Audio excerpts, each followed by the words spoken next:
I should have had the good doctor on years ago, but quite frankly, I wanted to do more research on his claims. In fact, once I even set him up and then rudely canceled him because I said, this is such a serious allegation. About 10 years ago, he may remember, probably doesn't. Such a serious allegation that he's making that I want to do research. Well, you get busy, you do a lot of things. And in the last 10 years, I have read more than 20, 30 books on the subject. I quit counting. I've actually gone to state libraries, university libraries. I have actually interviewed scores of other medical doctors, scientists, epidemiologists, virologists. And I have seen what Nobel Prize winners have just said in the last year, 2 separate ones saying AIDS is an inside job. Of course, then many other scientists and guests out of the blue and news articles would bring up the documents in the 1970s that they independently discovered about the Navy and others developing race-specific bioweapons. Since then, I've read in its entirety, and then the different subchapters that it discusses. You have to then go to the actual source documents that are bookmarked. Of State Department Memorandum 200 by Henry Kissinger in 1973, declassified in 1992. I made Endgame. I did over a year of research with 2 researchers in my office, working on it many hours a day. And quite frankly, I discovered things even worse than what Dr. Graves is saying. So I have to tell you, he was right all along. It's just there's so many incredible guests, so many incredible researchers, so many incredible things that I just don't have time to vet and prove for myself before I bring them on the show. I guess I just put people on the show beforehand and just say I haven't documented what they've said instead of waiting 10 years. Same thing with chemtrails. We've been doing research on that, and then we just discovered that it's true. There's whole government declassified areas hidden in plain view. I'm so busy, I haven't even had time over the weekend. I tried to do research to even do an article on it. It's the problem. There are so many tens of thousands. First off, before we go to Mr. Graves, and I appreciate him joining us, I'm trying to preface all this. In Endgame, we literally didn't put 1/1,000th, maybe not even 1/10,000th of all the admitted radiating troops, spraying with biological weapons, killing them, killing foster children, killing children the government grabbed, killing children that parents brought in to have surgery, radiating them, hundreds of thousands. I mean, it's so, and this is just the U.S. and Israel and Russia and England and a few others. And then South Africa creating race-specific bioweapons, and Jane's Weapons Quarterly, and Dick Cheney writing about how they wanted to use them on people and make it legitimate, PNAC document, September 2000. I mean, the point is that you literally jump into an ocean of them admitting it, an ocean of them doing it. They see it as their great work, their charity, their loving thing. We just posted the Rabbit Hole Part 2, Endgame, The Rabbit Hole Doesn't End Here, Part 2, at truthnews.us this weekend. And a great writer put together all the research that we'd seen independently. They did even more with the head of Planned Parenthood being Bill Gates' dad, admitting the Rockefeller Foundation runs it all at public speeches, video, audio of it, $39 billion given just in the last year by Bill Gates and Warren Buffett for all of this. I mean, this is huge. And so it's basically like I'm trying to give you the history of the world here in a thumbnail. But I guess the best way to do it is Dr. Boyd Graves, who's one of the first to discover this, to be speaking out against it and exposing it. And again, AIDS infest almost every nation in the world. Some countries in Africa have 40+% rates of it. You'll see somebody like, you can debate what cures it, what treats it all day. But bottom line, it's a government. Remember Magic Johnson said he had it and was going to die, and then suddenly, oh, I'm fine, I got the cure, and they told him to shut up. Remember Tommy Morrison, the boxer? If you take the drugs, that ends up killing you. There's people, they've done medical tests. Even the BBC admits they've done AIDS tests in Africa on people that have never had sex, never had anything, but they've been given an injection, and that's where they got it. So I'm going to shut up now and go to Dr. Boyd Graves, so I'll even keep over to the next hour for the time I've taken from him here, prefacing all this. All I can beg you to do is go to whatistheendgame.com or go to prisonplanet.com and get Endgame. Endgame doesn't even broach the AIDS situation. It just covers where they say they want to kill 80% of us. Their main target, blacks. They have a special hatred and want to kill blacks. But I found they're doing it to whites. They're doing it to everybody. But they can get away with it in Latin America and Africa and poor areas of Asia better because there's no real media, no reporting. They own the governments through IMF and World Bank loans. They say through IMF and World Bank loans they'll buy the quietness, the silence of the country's leadership that are doing this. This is it. It's going on now. And please get Endgame Blueprint for Global Enslavement. If they admit they've killed hundreds of thousands of us by design, why wouldn't they do something like this? Why wouldn't they do a 9/11? Well, then you find the documents, and indeed they are. So I think the best way to start this is just to tell you that Dr. Boyd Graves, AIDS activist, 11 years ago, Boyd Graves, a lawyer and 1975 graduate of the U.S. Naval Academy, discovered he had HIV/AIDS positive. Rather than lay down and accept it as a death sentence, he resolved to learn all he could about the disease in hopes of seeking a cure. What Graves discovered shocked and enraged him. Based upon information he discovered in the public domain and through the Freedom of Information Act, he concluded the U.S. government was involved in a super-secret special virus cancer program, that now declassified, by the way. He feels it is the cause of the dreaded disease HIV/AIDS. In 1999, Graves discovered the secret 71 Special Virus Center flowchart, which spells out the incremental development of a laboratory-produced virus designed to attack and undermine the immune system of people of African descent. And again, my dad is an oral surgeon. He knows a lot of doctors, medical doctors. I remember him in the 80s talking about this, saying that he'd seen the numbers from the CDC that white men or white women who have just as many sexual partners, they could even be black partners who have AIDS, are hundreds of times less likely to contract it, but blacks can almost catch it from somebody sneezing on them. So the point is it's race-specific, and there's no doubt. But I've said enough. There's so much here. He's done so much to expose it, and I salute you, Mr. Graves. My friend, I do not know if I have ever had a more glorious introduction than that which you just did. Thank you so much. Well, thank you for coming on. In a nutshell, tell us a little bit more about yourself and this horrific saga. I mean, I've had to come face... You know, let's get going here, my friend. I'm about to celebrate my 6th anniversary on taking the AIDS cure. Let's start at the beginning. The AIDS cure is U.S. patent number 5676977. Anyone who's listening now, and I know that this is the world jury, can go to www.uspto.gov. That's the Patent and Trademark Office database of the United States of America. What we are talking about here, Alex, are U.S. documents. Dr. Boyd Ed Graves can read. We're talking about U.S. documents and nothing more.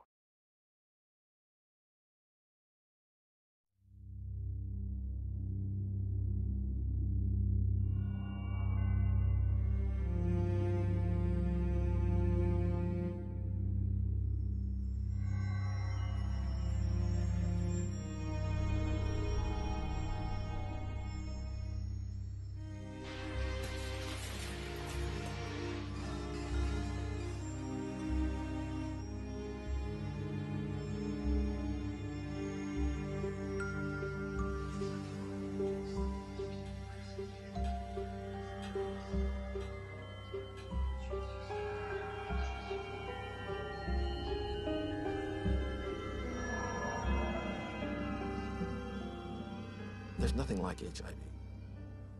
There's no disease, no infectious disease that essentially kills everyone who gets it. The fear factor's gone, and yet getting HIV infection is a problem for any individual. The fear should still remain because it's a virus that kills people. There is this sense of complacency that it's better, and it isn't better. And all these people, these 40+ million people living with the virus, they will die of AIDS. Over the past 3 decades, humanity has rallied together for the AIDS cause. People from all walks of life have united across all social and economic boundaries, joining hand in hand for one common purpose: to end AIDS. And I want you to say the name of the person you're walking for. I'm walking for Robert Johnson. I'm walking for Rock Hudson. I'm walking for everybody that isn't here to walk for themselves.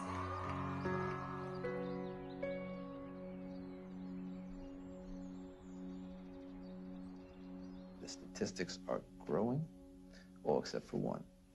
That's the amount of people cured, and it's still zero. In theory, we could cure AIDS on a piece of paper. Maybe someday it'll come. I can't say when. Despite all the major progress we have in chemotherapy of those patients, none of these patients got rid of the virus. I don't think the pharmaceutical industry is very interested or invested in a cure. You know, I don't mean to be too cynical, but the reality, I think, is that, you know, the situation they've got now, which is lifetime treatment with expensive drugs, that kind of suits them pretty well. A cure is going to require some very tricky and sophisticated molecular biology, and I frankly don't see it happening. Ever? Ever.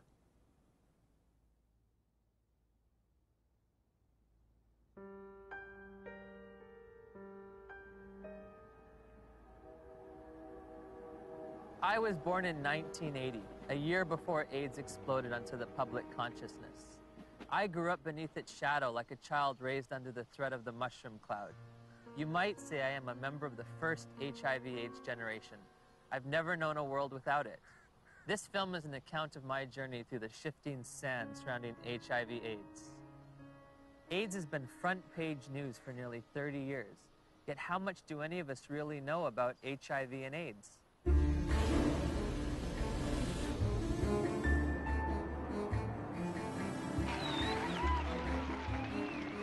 What is the difference between HIV and AIDS? I don't know exactly. HIV is wow. HIV 是它的病毒，那 AIDS 是那个病，所以两种是完全不一样的东西。It's the same AIDS thing. is the actual disease. It's the same I don't know thing. really. I don't know the difference. I know HIV is less deadly. Pour moi, il y en a pas forcément. Enfin, c'est vrai que j'établis pas de différence entre les deux. What would you say is the difference between HIV and AIDS? There's not a big difference, is it? HIV/AIDS is just the starting point. HIV is a virus. The actual virus is AIDS. People around the globe were just as confused as I was. So I sought out the world's leading HIV/AIDS authorities, among whom were the discoverers of HIV, the key White House advisor on AIDS issues, and the executive director of UNAIDS' global response to the epidemic. Meeting with these distinguished experts, I candidly asked, what is the difference between HIV and AIDS? The difference between HIV and AIDS is a really critical concept, and unfortunately it's one that seems to escape a lot of people, or just they don't remember it after hearing it. HIV is a virus. AIDS is a syndrome caused by infection with the virus. So you don't get infected with AIDS, you get infected with HIV, and that causes AIDS. And unfortunately, it's one that seems to escape a lot of people, or just they don't remember it after hearing it. HIV is a virus. AIDS is a syndrome caused by infection with the virus. So you don't get infected with AIDS, you get infected with HIV, and that causes AIDS. The biggest problem with the HIV theory of AIDS is HIV. There is a group of AIDS denialists that say that HIV does not exist and has never been isolated, which is as bizarre as it gets. We do not say that HIV doesn't exist. What we say is that the presently available data does not prove the existence of HIV. The reality is that HIV does exist and does cause AIDS. I mean, the evidence is incontrovertible. HIV causes AIDS. All right, that's a theory that's there. Let that theory be there. But let's have some other conversations. Let's have some other research. Let's have some other funding. Maybe something else is working here. No. Why nearly 3 decades since its discovery does there continue to be debate over HIV? Why is there no cure in sight? To answer these questions, I needed context. The past is prologue, so my journey begins with a step back in time.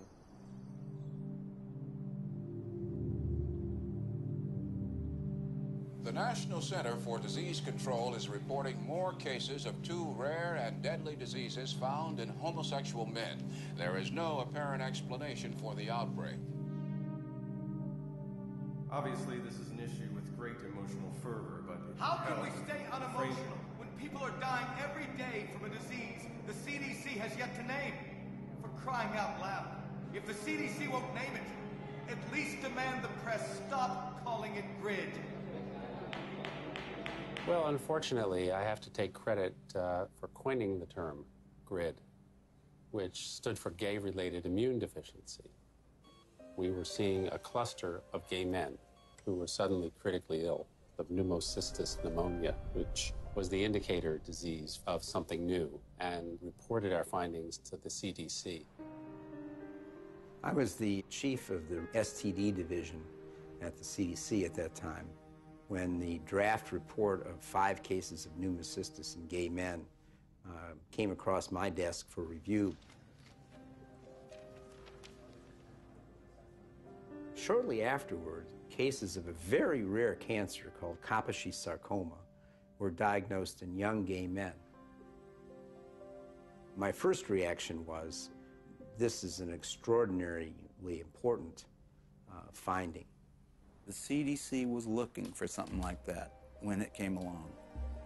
They were looking for it already. They were hoping there was going to be a new plague because polio was over. The CDC's budget was getting decreased. This is back in like the early 80s. There was double-digit inflation, a very high unemployment, a rapid military buildup, and a threat to decrease all domestic programs. And this led to reductions in force in the public health service, particularly the CDC. The Center of Disease Control, CDC, in Atlanta was under threat for reduction and even theoretically for closure. There were memos around the CDC says we need to find a new plague. For them to justify their expenses and their existence and make their careers, they have to find infectious diseases. We need to find something that'll scare the American people so they won't give us more money. Once people recognized that this was likely caused by a virus, the media attention went from no news coverage to the most covered news story in history. People went from neglecting it to fear and panic. Maybe I can get it. All of a sudden, AIDS was a very fundable project, and I suppose the psychology they worked on was the fact that they thought, well, in Congress, essentially this is white, straight, heterosexual men who are the congressmen, and if they feel they can't fuck around without being worried about AIDS, they're going to let the dollars out. And it worked. Suddenly there was a lot of money available for anybody who wanted to study HIV. And nobody ever looked back and said, why do we want to study HIV? Bob Gallo said on television, causes AIDS. The evidence shows that this disease is not merely confined to the gay community. I motion to call the disease Acquired Immune Deficiency Syndrome, AIDS. In 1982, Dr. Harry Haverkos was one of the Centers for Disease Control's epidemiologists tasked with defining AIDS. AIDS refers to a syndrome, and its definition changes. Meeting was to sit down and hash out the so-called Bangui criteria for the diagnosis of AIDS in Africa. The idea was, what would be a simple way for a clinician to look at a patient and say that this patient likely has AIDS? We say somebody who has a combination of certain signs and symptoms like major weight loss. And if you have a combination of that, you can say this is probably somebody with AIDS. They wanted a clinical case definition where they could decide that someone had AIDS just by looking at weight loss and persistent fever and so on. It gave something to clinicians in Africa to diagnose AIDS. And that helped in the overall effort to count cases, because we needed to know what was the impact of the epidemic. They could discover AIDS all over Africa at that point. They could say that we are all at risk, but they could say it's spreading around the world. They could say it affects women as much as men, because almost anyone in an African hospital could be diagnosed with AIDS without having to do the HIV test at all. Whole nations have been led to believe that, in some instances, that they've got large percentages of their population infected and doomed because of this supposed sexually transmitted virus. It's such a tragedy. Daniel, a lot of people here is very sick and is very dying. What kind of sickness do you see around here? It's HIV/AIDS. What is AIDS? We don't know. We don't know. So here you're living in a mud hut, and here some kind of white men with doctors who you respect, and they tell you that there is now among you an invisible disease, and it gets into your blood and can stay there unseen for years, and when it manifests itself, it's going to manifest itself in the forms of diseases you've always known. Maybe if you look skinny, if you lost weight, maybe they'll simply say hey, you have AIDS, or you're coughing a lot, maybe. They'll say you have the disease. This cannot help but create extraordinary paranoia in people's minds. They say, well, what is going on with us? My neighbor next door he's got malaria. Does that mean that he's actually got this dreadful disease that the whites are talking about? Like I could be fat now, then the mentality is that if ever I become teen, then it could be one of the symptoms. I have to ask myself, why now? Why at this time? Dr. Christian Fiala argues that many doctors have misused the Bangui definition. In the era before AIDS, we had to admit we don't know the diagnosis and we could hypothesize. But nowadays, what doctors do is, well, if we don't know what it is, it must be AIDS. We did have patients with the conditions we now regard as AIDS defining, even before the advent of AIDS. People could have TB and not have HIV and fulfill the Bangui criteria. They'd lose weight, they'd have TB, and they could look like they have AIDS when they don't. Is this Bangui definition still being used today? I'm fairly certain that in many parts of Africa where there's still little or no testing available, that definition is still used, and I wouldn't be surprised that it's used in the poorer parts of Asia. This word AIDS, I don't know what it is anymore. I don't know what we're talking about anymore when we talk about AIDS. AIDS is one thing in Greenwich Village and a very different thing in Kampala, Uganda. I visited the World Health Organization's website searching for answers and discovered there are currently more than 12 different definitions of AIDS worldwide. So I turned to Dr. James Chin, former head of the WHO's Global HIV Statistics Unit, for an explanation. Some countries, they felt they were a little more sophisticated than in others. And you have, along with the epidemic of HIV, epidemics of HIV/AIDS experts. And some of them will not necessarily adhere to any international definition. They'll make up their own definition.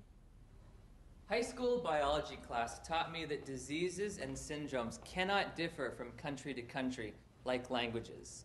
It was becoming clear that HIV and AIDS were distinct, separate entities, and that AIDS was diverting my attention from the real culprit, HIV. Where to next? The place millions have had their lives changed forever. She says, we have your test result, you need to come in and get it. And I was like, tell me now, Cheryl. She was like, Kim, we really need you to come in and tell me. I said, then I know it's positive, Cheryl, or you would just tell me over the phone. And she's like, Kim, don't panic.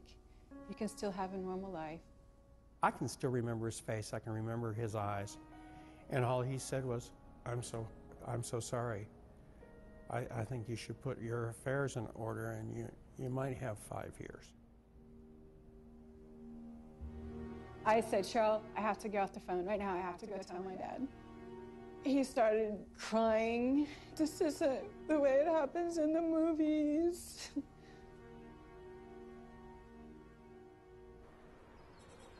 It's 7 a.m. here in Johannesburg, South Africa, and I'm a little nervous because I'm about to go in for my first HIV test. Have you ever gone in for an HIV test? No. No. No. No. No. Yes, I have actually, a few years ago. Were you nervous, apprehensive? I was, very frightened. The nearest testing center wasn't in a hospital or in a doctor's office, but on the main concourse of a bustling train station, beneath a few portable tents. HIV testing facilities are everywhere, from street corner kiosks to shopping malls. I'll be tested with a rapid test, which looks for antibodies to HIV. So, have you ever tested for HIV before? No. You said no. Never. It's the first time. First time. Wow. Is this your questionnaire? Yes. Okay. These tests claim to be HIV tests. I'm going to read from a section that says limitations of the test. The specificity of the Reveal Rapid HIV antibody test for blood specimens in low-risk populations has not been evaluated. They don't know, in their terms even, how well this test is going to work in people they don't want it to work in, low risk. We don't think you're at risk. Tell me about your sex life. My sex life? Us? Okay, since you haven't exposed yourself, lied, sex, you're not homosexual, you're gay, you know your story. Yes. Let us go and find out.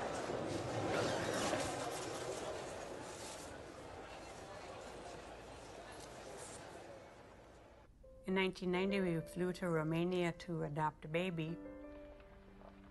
We found Lindsay, and she was only 2 weeks old. I can still remember that feeling, just holding Lindsay for the first time, thinking, now my dream is going to come true. I'll have one of those children. Before we left Romania, we had to make sure that she didn't have HIV. We had to find a doctor, and he did the test, and it came back negative. We flew home just after Christmas, 1990, and thought we had it made.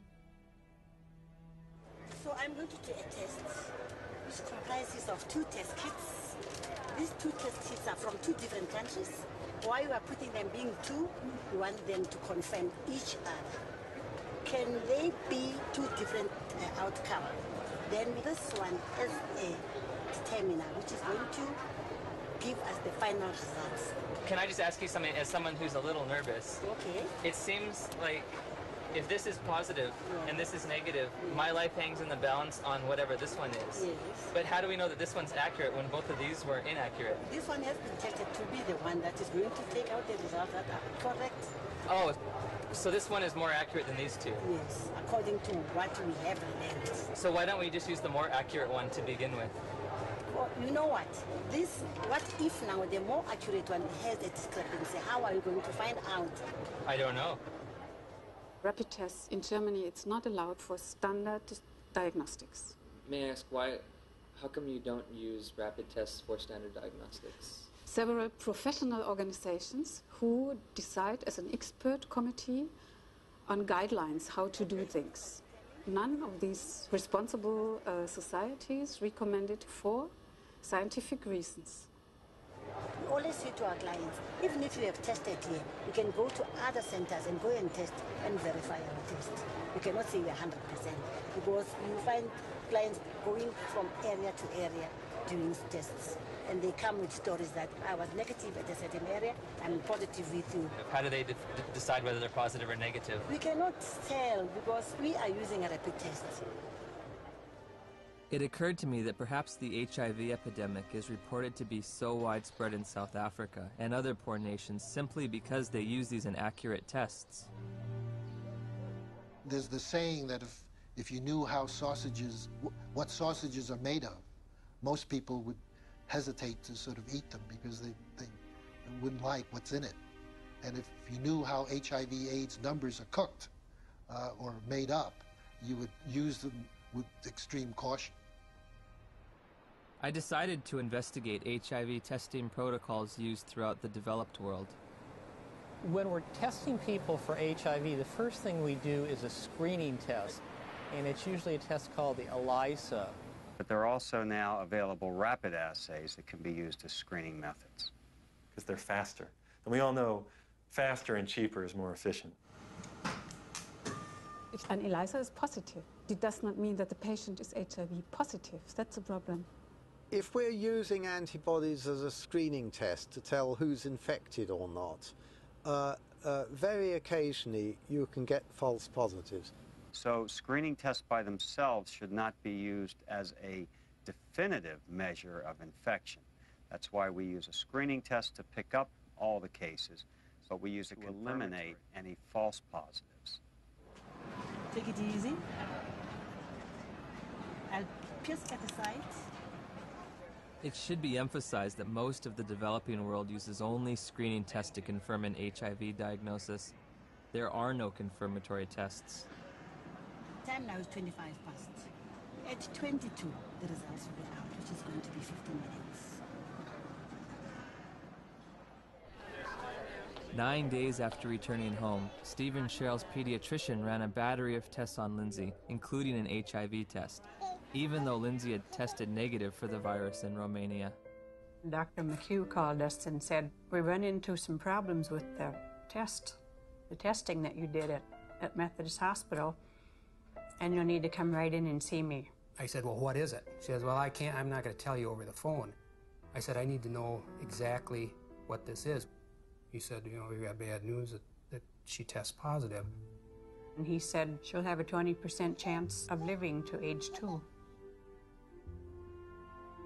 That was just a shock after all this joy and happiness. We finally found our daughter, and I'm dancing around Romania, and now I come home, and it's like somebody could just stab me. And then I had to call my mom, and that was the worst phone call I've ever had to make, because I even remember saying, that poor girl, she's just not gonna make it. So that we don't have to go to somebody and say, well, you might be infected, but it might be a false positive. We do a second test. That's a test usually called the Western blot. In 1992, when I was told by my doctor that I was HIV positive, that was only a verbal admission to me. She didn't give me the written paper that came from the lab that tested my blood. I found out that it says this indicates possible infection by virus. There can be mistakes from the antibody test, and there are conditions that can cause the test to be inaccurate. Now that I've got the package insert for that test kit, it says positive results using any specimen type should be followed with additional testing. But this is the test that they use to confirm with. This has a margin of error done properly that's extremely low. In other words, it's one of medicine's better tests. I don't think the Western blot is a useful diagnostic test. I don't think it's worth doing. Did he give a reason? Anybody can say anything. I think it's stupid to drive a car. But come on, you got to give a reason. It's a useful prognostic test. Once you know that someone is infected, then you can follow their antibody response as well with Western blots. I'd say he's absolutely wrong. It has a complete usefulness. You don't need a Western blot. And it's become a dogma in HIV research that you need one ELISA followed by a Western. You don't. You need 2 different kinds of ELISAs made in 2 different formats. Would you ever want to confirm somebody is positive using just ELISAs? No, never. It's against the rules. It's against the recommendations. It's a turbulent sea of argument about how can we use this test? When can we use this test? Why does this test have no standard? We have a group now of about 40 patients that have no detectable virus in their body, but they're not being treated. Mm-hmm. So the first question is, are they really infected? So the Western blots can have false positives? No, the Western blot was negative too. But they were told they were positive by a lab, yes, that misread the Western blot. Heavyweight champion Tommy Morrison tested positive in 1996. 11 years later, in 2007, he tested negative multiple times, allowing him to return to the ring. There's constant discussion in the community of people who do diagnostic testing and the blood bankers about how to read these tests. When you're looking at this Western blot, how do you determine what is a positive? You need a certain number of bands being present. It depends a little bit on the producer of the test. It depends on the manufacturer. Is there different criteria for what might be a positive? Yeah, there are different criteria from the manufacturer. Thank you for the word. And also there are guidelines from the WHO and UNAIDS. Well, HIV infection is diagnosed with rather now routine laboratory tests, which for which there are criteria for diagnosis established by the manufacturer. FDA. Claudia showed me the package insert that comes with the Western blot. It contains 8 different sets of criteria for diagnosing HIV infection. Because of the different criteria that apply in different countries, you can be considered, you can test HIV positive in one country and be given an AIDS diagnosis as a result of that, whereas in another country you won't test HIV positive and you won't be given an AIDS diagnosis. It's ludicrous that you can be positive in one country and not positive in another. Theoretically, I could be diagnosed with AIDS in the United States, but if I take 3 steps to my right, I wouldn't be diagnosed with AIDS, or I would lose my AIDS diagnosis when I cross the border. In 1992, I wouldn't be diagnosed with AIDS, or I would lose my AIDS diagnosis when I cross the border. In 1992, I was encouraged by a doctor to take what's called an HIV test as a matter of social responsibility. And I was shocked and devastated and horrified when the results came back positive. It was one of those moments that everyone fears their whole life. A week later, I take the same test to an AIDS specialist. He looks and says, "This isn't a positive test. I don't know what this test means." Since a false positive looks like a true positive, how can you ever distinguish whether it's truly a positive or a negative? Well, that's a great question. It's going to be very hard to determine a false positive. So I take the test again, and this time my results come back marked from the lab indeterminate. I'm faced with the decision, do I want to wait 6 weeks to test again or do it right away? I opted for right away. My results that time come back positive. Took it again, came back negative. I took it again, positive. What happens if you're positive on one criteria but negative on another manufacturer's criteria? How do you decide who's infected and who's not? You will use the most sensitive criterion. In late December of 2007, I read about new legislation passed in New Jersey calling for the mandatory testing of pregnant women or newborn infants should the mother's status be unknown. HIV mandatory testing, to me, is a no-brainer. I'm very much opposed to the concept of mandatory testing of any population because the tests are scientifically shown to be unreliable and inaccurate. You have no reason to fear this bill. And my hope is that eventually this will become a federal law so that every woman in this country would be tested. But HIV testing isn't an absolutely precise science. When I confronted my doctor about that, she said, we're way past Western blot now. We have the viral load test. But when you get the package insert for the viral load test, it says, if you test positive, you are considered confirmed infected with HIV. But at the bottom of the page, in fine print, it states a person should have additional testing. It does not allow you to tell a single person on this planet that they are HIV positive. And it's a scandal that this test continues to be used. So again, I'm asking, where's the test? Where's the test that can confirm a diagnosis of HIV infection? And I can't find one. I have the package insert from the manufacturer which they supplied me with. And under limitations of the test, it states that risk factors should be used in conjunction with the test. Has a person had sex? Have they used drugs? Have they had a blood transfusion? And then in conjunction with the test, not the test alone, but with the test, then you decide whether the person is positive or negative. Did the answers to these questions help aid in the diagnosis? Oh, of course they did. Really? They do. Now, if I tell you that the test you took was lousy and didn't mean a thing, does that make any difference for everybody to hear? It make a difference for me. Yeah, I know. How can we say that HIV is the cause of AIDS when we don't know, based on current tests, whether or not anybody diagnosed positive actually has HIV? President Thabo Mbeki will officially open the AIDS conference tonight. Delegates here are hoping he will finally separate himself from the AIDS denialists. We remain convinced of the need for us better to understand what would constitute a comprehensive response in a context such as ours, which is characterized by high levels of poverty and disease. As I listened and heard the whole story told about our own country, it seemed to me that we could not blame everything on a single virus. I thought this man must be an idiot. Everyone in Africa is dying of AIDS. I know this because I read the New York Times. It's beyond doubt. Rion Milan was hired by Rolling Stone to investigate and debunk President Mbeki's misguided ideas. Where to begin? The numbers.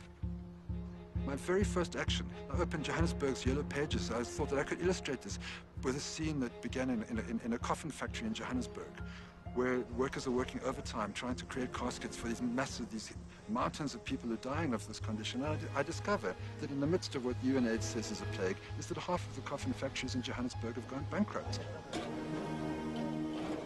In South Africa alone, it's about 1,000 people dying every day from AIDS.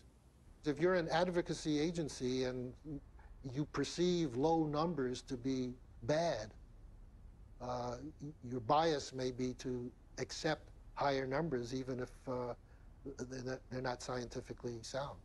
I know Jim Chin quite well, and I was the chairman of the steering committee on epidemiology of the global program on AIDS in WHO when Jim Chin was in charge of epidemiologic estimates. And we could never get information how the WHO estimates were made then. So we were very critical in these days because we felt it was not based on enough evidence. It's possible that he didn't read or he didn't understand them, but we did send information to anybody that wanted to know about the estimates because they were pretty transparent. In an attempt to get to the bottom of the statistics debate, I've come to Geneva, Switzerland to look at the World Health Organization's official numbers. And what we found, there are no numbers, only assumptions and estimates. How are the monies divvied out to states for AIDS prevention or AIDS treatment? How is government monies sent out to different states and communities? The more AIDS you have, the more money you get. Exactly. The AIDS buoyaners have a vested interest in maximizing and squeezing the data to get the worst possible scenario that they can out of it, because the worse the situation is, the more compelling their fundraising claims are. When UNAIDS was created, about $250 million was spent on AIDS in poor countries. 10 years later, it's $10 billion. That's an unprecedented increase. Still not enough. When that was created, the first thing Peter Piot said was that UNAIDS is an advocacy agency, pure and simple. And this was my first objective when I came into this job, and that was put it on the political agenda. He divested himself of all of the program aspects and the scientific aspects of AIDS. This is not a scientific issue.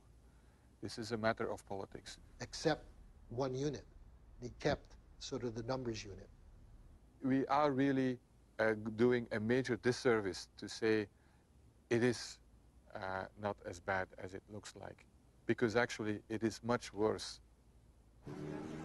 1 month after my interview with Dr. Piot, the Indian government slashed their estimates by nearly 60%. Shortly thereafter, UNAIDS acknowledged they'd been overestimating global HIV statistics for more than a decade.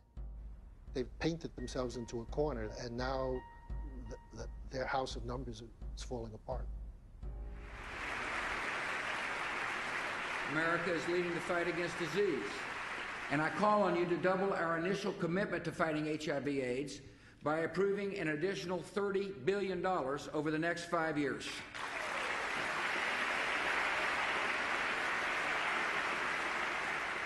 Global corruption, misuse of statistics, in order to convince people that there's one hell of a problem out there, guys, and we've got to go and do something about it. If you look at the real world, you know, how many people are infected, diagnosed to be infected, and eligible for treatment? There are very few compared to the number. In April of 2008, Congress approved a $50 billion expenditure for AIDS treatment and prevention. The vast majority of the world's population is not at any measurable risk of HIV infection. No measurable risk. Growing up in the age of AIDS, I was taught there were 3 certainties in life: death, taxes, and contracting HIV from unprotected sex. If you don't use a condom, there's a lot of chances that you can actually get the killer disease that is AIDS. I did a study of the heterosexual transmission of HIV in California, and we recruited individuals who were infected with HIV. Then we recruited their sexual partners, and we looked at whether transmission, in fact, had occurred. Padian runs a study. It's a 10-year study with the world's most virulent, terrifying sexually I mean, this thing jumps, excuse me, off of penises into vaginas miles away. How many of them do you think, after 10 years, with the world's most terrifying, virulent, sexually transmitted disease, came up positive?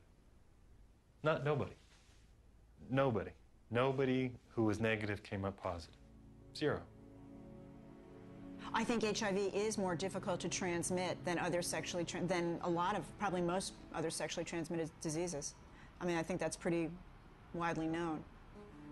If I were to have unprotected sex with somebody who is HIV positive, how many acts would I have to engage in before I got the virus? Just one. I think one would be enough. First act? One is enough. Remarkably, HIV is a difficult infection to transmit.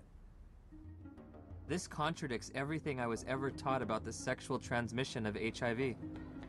AIDS is the best example of what's really scary and alarming and dangerous about our culture right now, which is that it's a culture of PR. It's a public relations phenomenon. The truth doesn't matter. What matters is the image. If we were talking about reality, the reality is that AIDS is over.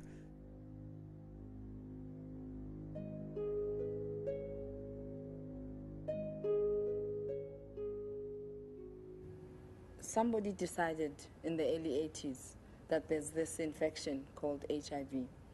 And upon deciding that, I don't think it was debated enough. In 1983, Dr. Luc Montagnier and his team of researchers identified what they thought might be the cause of AIDS. I really was excited because we knew it was a new type of virus, not shown before. They thought might be the cause of AIDS. I really was excited because we knew it was a new type of virus, not shown before in man, and very likely to be the cause of AIDS. Of course, at that time, we didn't have the full proof what's the cause of AIDS. That initial work was rapidly reinforced by additional virology and serology studies in Bob Gallo's lab in Washington. Gallo got pushed by the Reagan administration that wanted to do something on AIDS finally. They literally told us to just close CDC's lab down. We don't care about it. There's a bunch of gays, who gives a shit? I mean, that was really their whole story. So the whole thing that they rested their political response was, well, we discovered the virus. Good afternoon, ladies and gentlemen. The probable cause of AIDS has been found. Credit must go to our eminent Dr. Robert Gallo, who directed the research that produced this discovery. What was new that day is for the first time we were saying, that's the cause, I'm sure. It was a city press conference. There was not evidence then that HIV was the cause of AIDS. It wasn't called HIV. There was certainly evidence that he didn't discover it. It was discovered in France.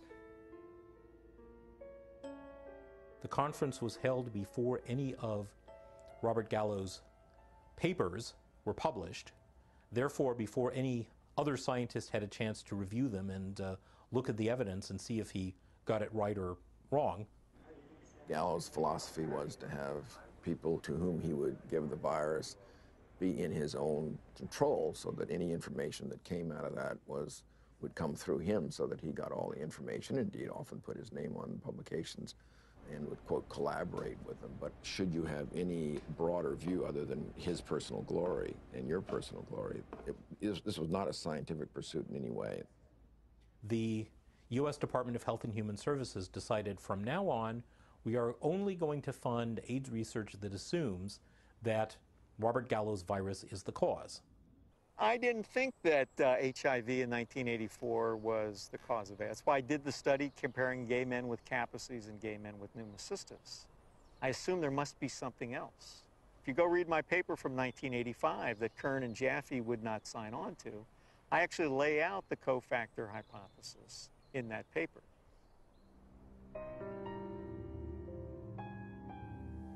I'm a promoter of the role of cofactors in AIDS.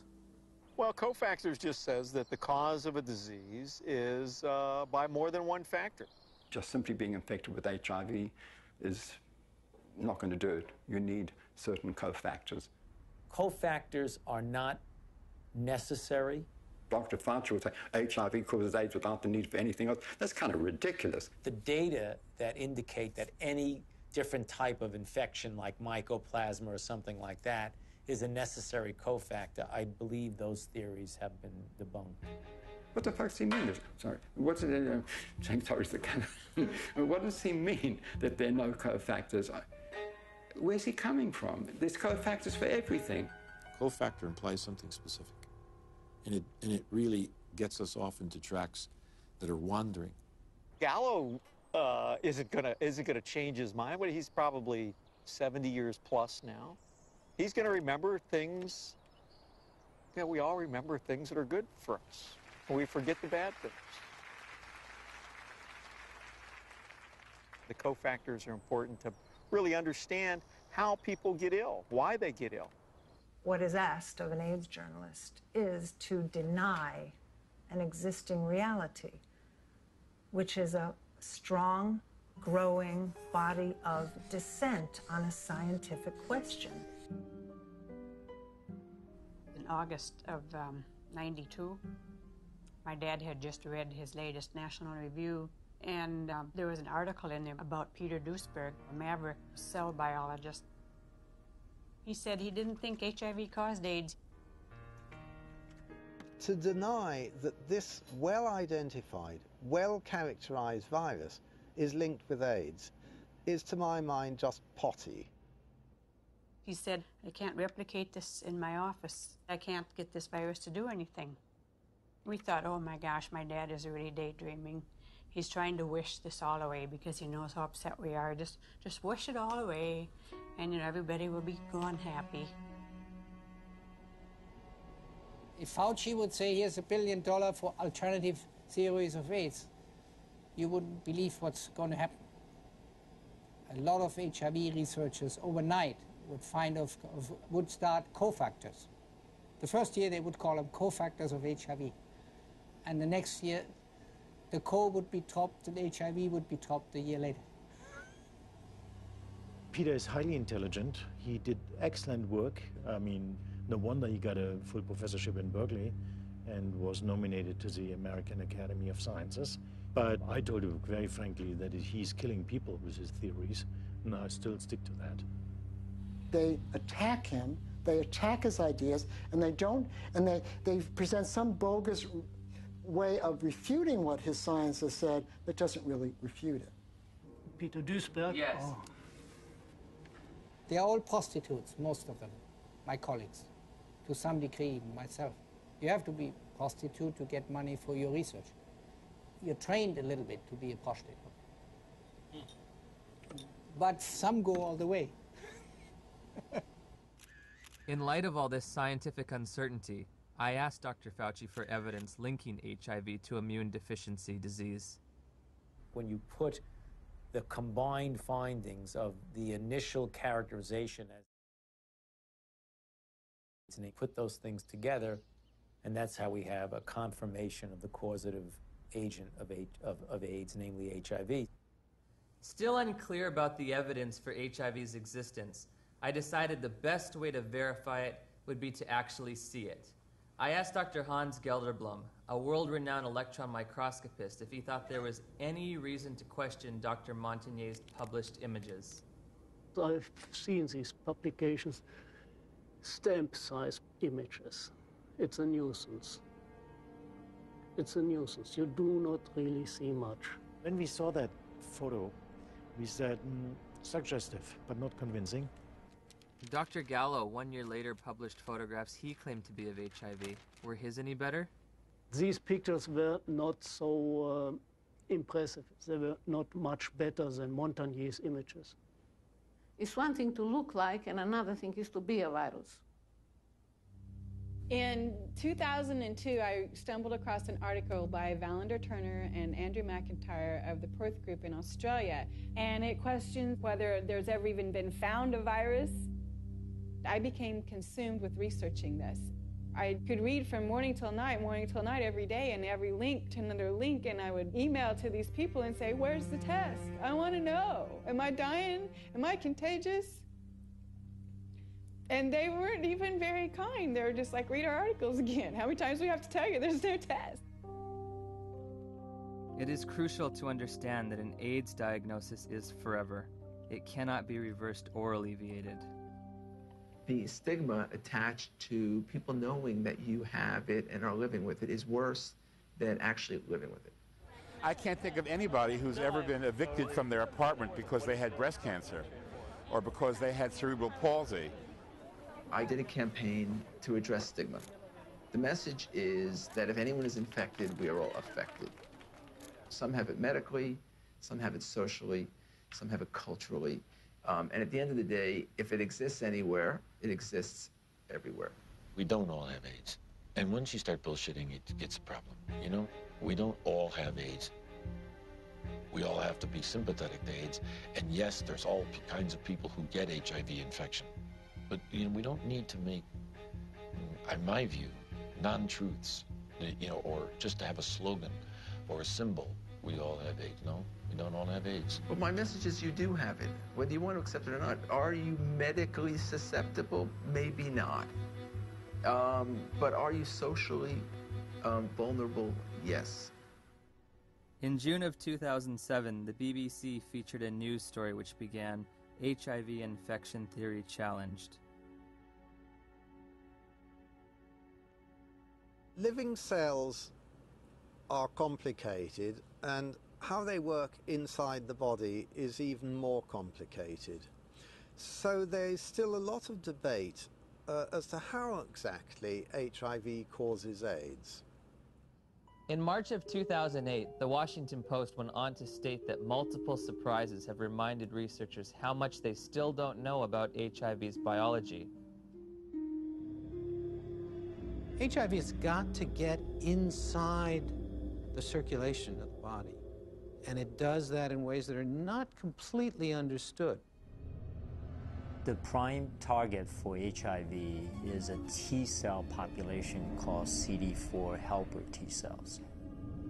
The way that the virus gets into the target cell, it fuses its membrane to the membrane of the cell. I don't understand the fusion process. I don't think anybody completely understands it. We have a relatively poor understanding of how viral proteins interact with proteins in the cell. How come our antibodies aren't able to keep HIV in check? It's an excellent question. That's one of the great stumbling blocks. They can't prove that HIV is the cause of AIDS, okay? They cannot prove that HIV is the cause of the collapse of the immune system, no matter how many scientific journals says it is. When you go to the basic research, it doesn't prove it. We are almost convinced that there is other factors that are involved in the loss of CD4 cells, and we don't know yet all the mechanisms.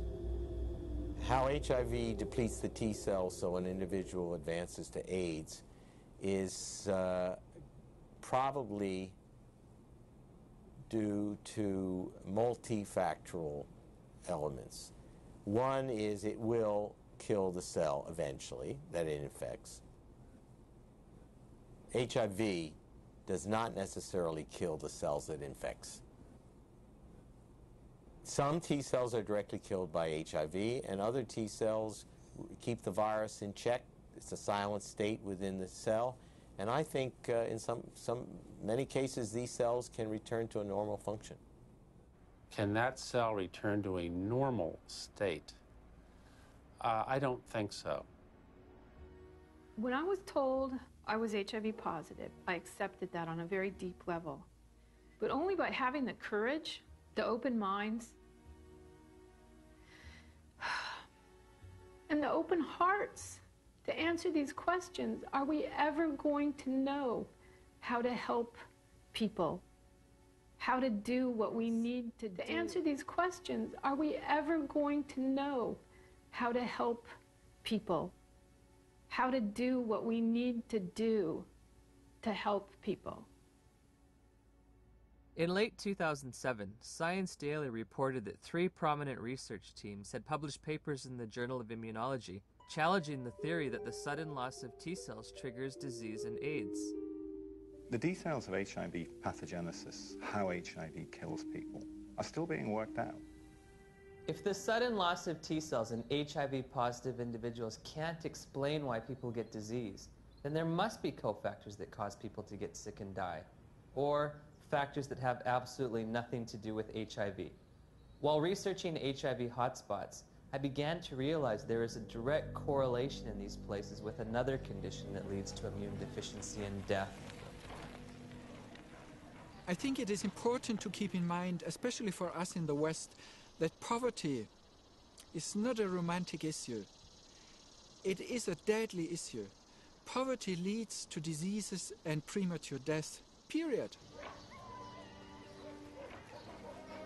When you look at the symptoms that they talk about, for people that are HIV positive, you find that some of them, they are more related to malnutrition.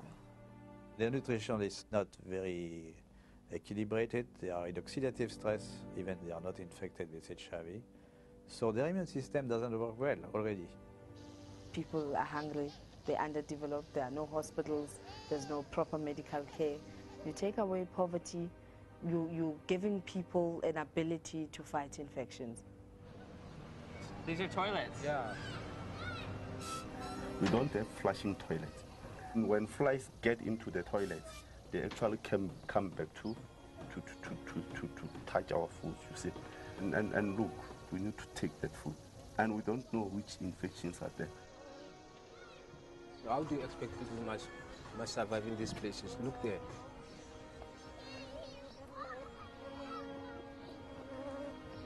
How many white people they are staying in this house like this one? In Cape Town it's different. You go to suburbs, you see the suburbs is different from our places.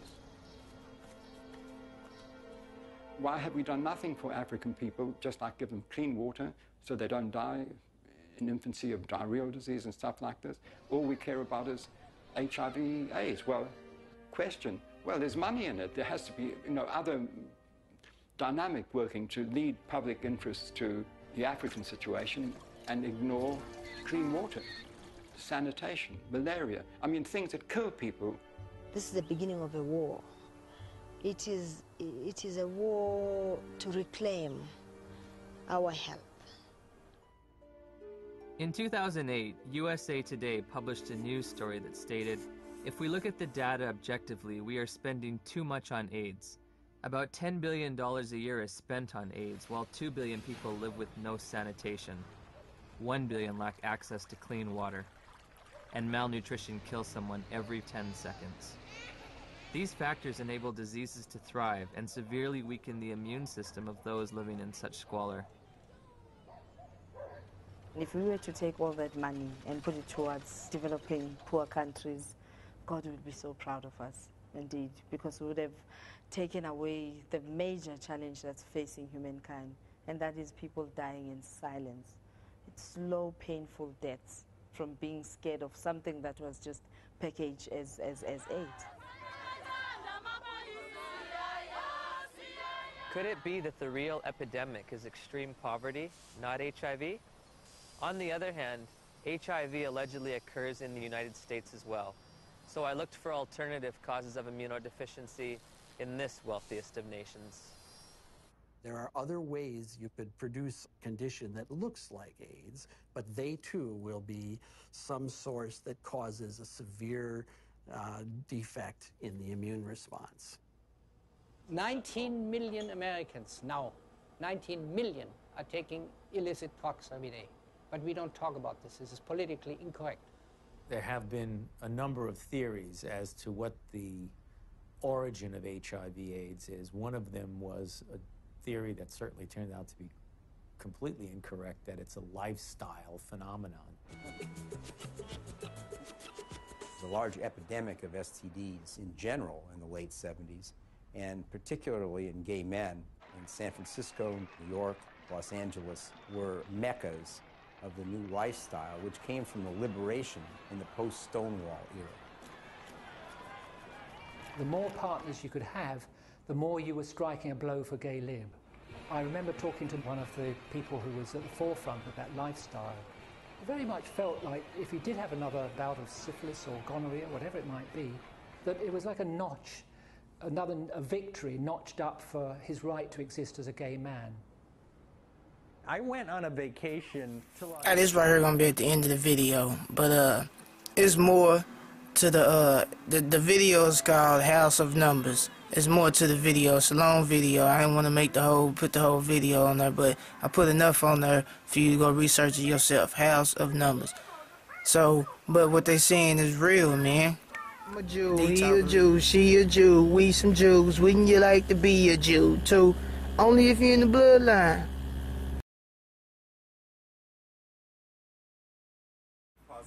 Hey, what up? This Dee-Talk Elite exposing HIV and AIDS. You heard me in the background listening to the video I'm talking about, but you'll see it. And shouts out to House of Numbers, you know. Real interesting documentary. It's really real. But just to get on this HIV AIDS thing, to break this off, I gotta let you know that HIV does not cause AIDS. It don't cause AIDS, okay? HIV, people get it all the time, and if you got a good immune system, you can fight over it. It can be cured. You know, it's HIV is its own thing, but HIV does not cause AIDS. In order for a virus or something to lead into a virus that it cause something, it would have to happen. Well, you saw it on the video. It had to happen within a certain amount. And for AIDS, it can be up to a year to 10 years that you can have HIV and it can go into AIDS. So HIV does not cause AIDS. You know, so that's one deception they pushing up on people. You know, and then they got these AIDS tests that's whack. You know what I'm saying? Like they really can't tell AIDS. AIDS comes through the blood. AIDS was made by the government. CDC. They wanted another drug. They needed another epidemic. You know what I'm saying? When AIDS popped on the scene, they was about to fall out of business. You know, they wasn't making money because there wasn't no diseases like that. But then AIDS came along, no cure. They back in the business. You know what I'm saying? And it comes from blood contact. You know, that's why it's spread through homosexuals, because when you're having sex in the rectum, you know, you can get blood, and, you know, they go into the bloodstream because it's a thick layer. Well, you seen the video, but, you know, from homosexual acts, doing it in the butt, you can get AIDS, you know. And people who bang needles with each other, you know, stuff like that, druggies, I guess is what you'll call it. But it's blood-to-blood contact, which give you AIDS. It's not HIV, it's not just having sex with a female with no head. It's like way deeper than that. It's something that the government put together themselves to kill people. It's a killer. That's what AIDS do. It just kill people. And as far as a solution, I mean a cure for AIDS, yeah, there's a cure for AIDS, of course. Matter of fact, that's its own pattern. As a matter of fact, pattern.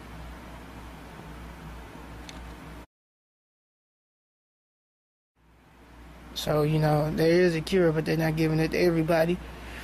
And if you get it, and they don't like you, they just want you to die, you know, because they need that, the CDC need that money, and after AIDS came out, the CDC got a bunch of money to research AIDS, and they still ain't gonna come up with a cure, you know. So, with that being the case, man, I just wanted to say, people need to wake up on what's really going on. HIV does not cause AIDS. You know, there's probably a lot of people that didn't have HIV or have HIV, and it's not going to convert into AIDS. So people need to wake up and realize that the government is killing people with this disease. My father didn't do it. It didn't come out of nowhere. You know, so y'all need to get down to your Congress people and everybody else and talk to them, man, about what's going on. Why did y'all develop AIDS? This your boy O to the D, man. Remember, HIV does not cause AIDS. Signing out, man. Dee-Talk Elite. Crazy Crew Entertainment, man. Crew or Die videos, and ain't nothing after that. You dig? You beezies?